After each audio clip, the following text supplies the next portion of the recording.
All right, hello everybody, and welcome to JWB's Property of the Week. Thank you for spending some time with me here.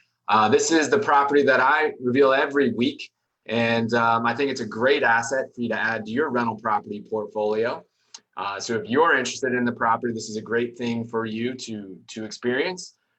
These properties of the week are a great opportunity to add them to your portfolio, and if you're not ready to invest yet, this is a great opportunity for you to put yourself in sort of a trial mode, in the hot seat, to make the decision, to ask the right questions, and to put yourself in a position of strength, in a position of confidence when it comes time to eventually purchasing your rental property. Everyone can really benefit from this exercise. So that's why we do it every single week here in our Facebook group and our other social platforms. And we actually reveal the property of the week on our Not Your Average Investor show, which is actually on Thursdays. We do that every Thursday at 12:30 Eastern. So if you want to be the first to know, and you want to be in the audience to ask questions live and to really experience that, I would highly encourage you to join the Not Your Average Investor show. I do it every Thursday at 12:30 Eastern, and you can register at jwbshow.com. And there's a real value for going there, quite honestly, because these properties of the week are something that we prepare for the show. And there's a few days between that and then when I start to reveal it here on our social platforms. And sometimes the properties sell very quickly. So this property actually that I'm going to reveal to you is already actually sold. Sometimes that happens, which is a great thing for that client. And so this one actually is not available. But if you are interested in this type of asset, we have many more just like it. So you can, of course, reach out to my team. If you're already a current client, you can reach out to your portfolio manager, or you can schedule a time to speak with my team, or drop me a comment here. I'm happy to facilitate that for you. But you'll want to join the show. That's the place to find out first. And again, you can register at jwbshow.com. Appreciate all of you being here with me. What I'm doing is pulling up our group on my phone right now. And I do that so that if any of you lovely people out there would like to ask questions, I can answer those live. I've got it right here. I'll probably wait till the end to do that. So if you have questions on this property, go ahead, fire those in, and we'll get started here. Without further ado, let's share the screen and check out this property that I have prepared for you, that my team has prepared for you. It's the property at 1179 Woodruff Avenue here in Jacksonville, Florida. All right, first thing to notice here from the picture, this is a brand new construction home. This home is just a little bit away from being finished. We start to release our brand new construction homes, or our renovations generally, within a few weeks of them completely being done and buttoned up. We do this, of course, to make sure that you have a great experience as far as going through closing. There aren't significant delays and things of that nature, and to give us time to be able to rent the home so that you will be cash flow positive on this home when you close on the home. That's a really important thing. So this picture is actually the same floor plan of a similar home that was built, but what you get to see here, it's brand new construction, 4 beds, 2.5 baths, a 2-car garage. This is our model that we do over and over and over again. We have significant experience with it. It's going to be a great investment for the client that purchased this one. Super happy for that. So if you've been watching our properties of the week, the first thing to look at if you're a rental property investor, and the best way to make your decision, is this right here, this return on investment section right here. As I zoom in here, let me just make sure. All right, I see that we're live here on the group here, and thank you all for joining me on the group. If you have questions and like to fire those in, go ahead and do that. I'll try to get to them throughout the call and towards the end here. So the first thing to look at when you're looking at a turnkey rental property is the return on investment. We quote those according to the assumption that you're going to be doing it with conventional financing, meaning that you'll be putting either 20 or 25% down, using the bank's money for the remaining 80 or 75%. And when you do that, you get a better overall return on your investment. That's why the vast majority of our clients do use financing, especially in an environment like today where interest rates are incredibly low. We want to be in assets that perform over a 9% return. So at JWB here in Jacksonville, you'll be somewhere between 9, getting to 10, maybe up to 11%, depending on the asset. So anything over 9% is a win. And so here you're at about 9.6%. That's a huge win. Now, the way that you determine your return on investment is by looking at all of these factors over here as I come over to the left here. Right? Call these all of your inputs. And the reason that return on investment is so important is because it's a great equalizer. It takes all of these into account and generates what's the best performance with your dollars. So the purchase price here is $240,000. We've got rent of $1,650 a month, which is great. You've got your property taxes of $3,800 a year. Your insurance is incredibly low. With new construction, generally you have incredibly low insurance costs. So that always helps with more cash flow and a better return on investment. We don't have any HOA dues, which is fantastic. And then your monthly property management fees are included. This is built to be a passive investment for you, to where you do not have to spend a significant amount of your time putting the thing together, managing the thing. You've got a team here at JWB to handle all of that for you. You can see it was built this year, 1,752 square feet.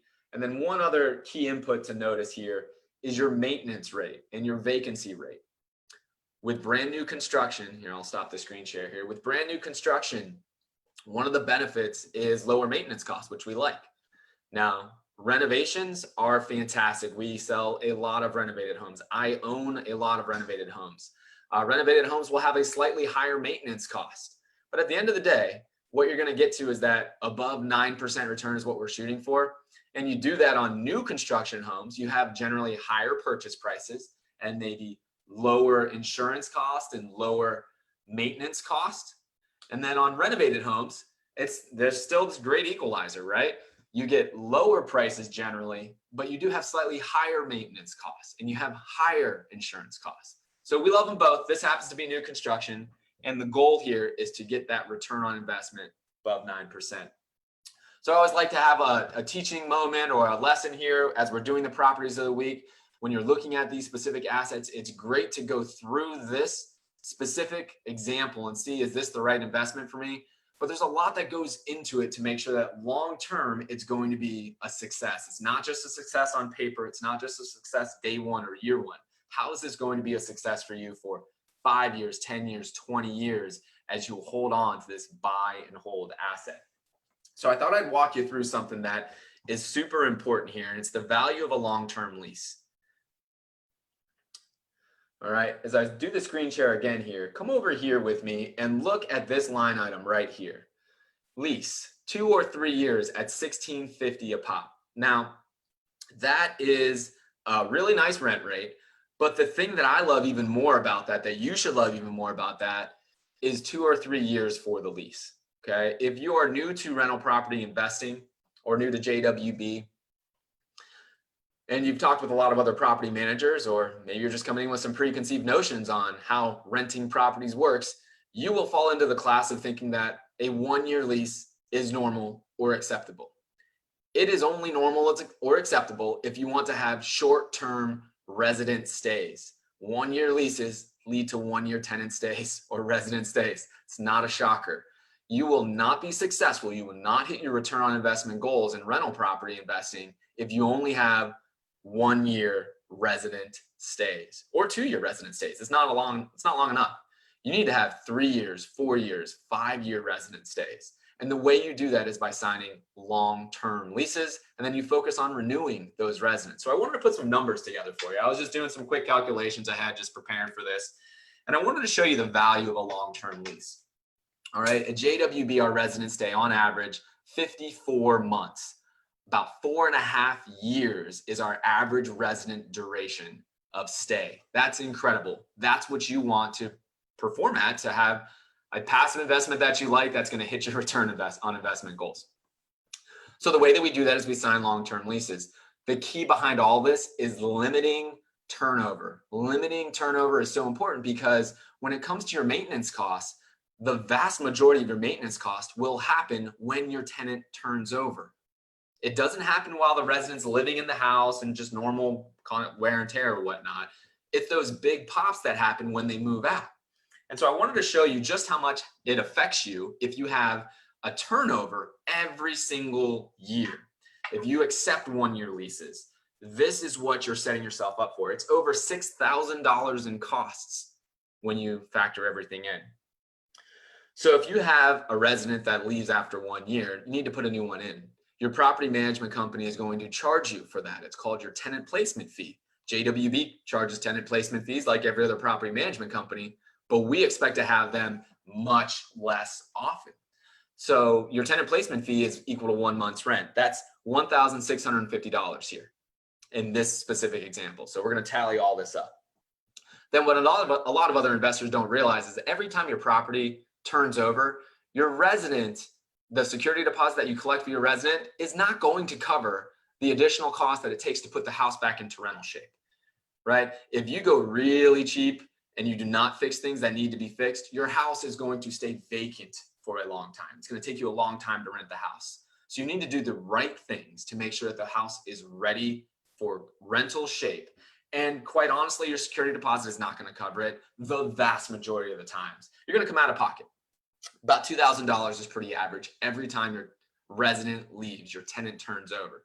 So if we're counting at home, it's $1,650 plus $2,000. That's $3,650 in costs we've just racked up.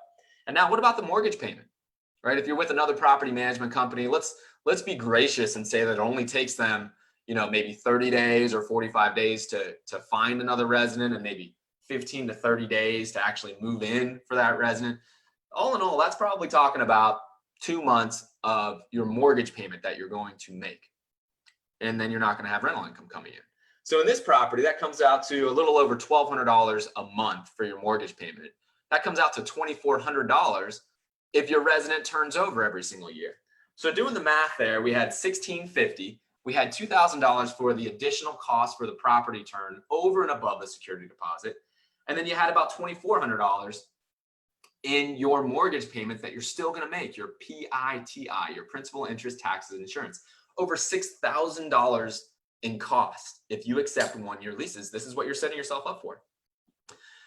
We know this. I know this. I'm an owner of rental properties. My team knows this. We own rental properties as our company, and we want to avoid this like the plague. That's why we go to work and sign 2- and 3-year leases when other property management companies just don't do it. And this is for your benefit, because if we put a return on investment expectation out there at 9.6%, we want to hit it. And the way that we hit it is we get your resident to stay a long, long time. So think about this when you're making your decisions on investing in turnkey rental properties. It is incredibly important. You need to focus on long-term resident stays to save yourself, in this case, over $6,000 a year in terms of the turns, the property turns. All right, there you go. You have the house here at 1179 Woodruff. This one is not currently available. It was just purchased. If you want to be the first to know about it, join us on the Not Your Average Investor show next time, Thursday at 12:30 Eastern. And if this is interesting to you and you like the numbers on this one, over 9% return, the things that we just talked about, the long-term leases, new construction, low maintenance cost, we have a lot of homes just like this.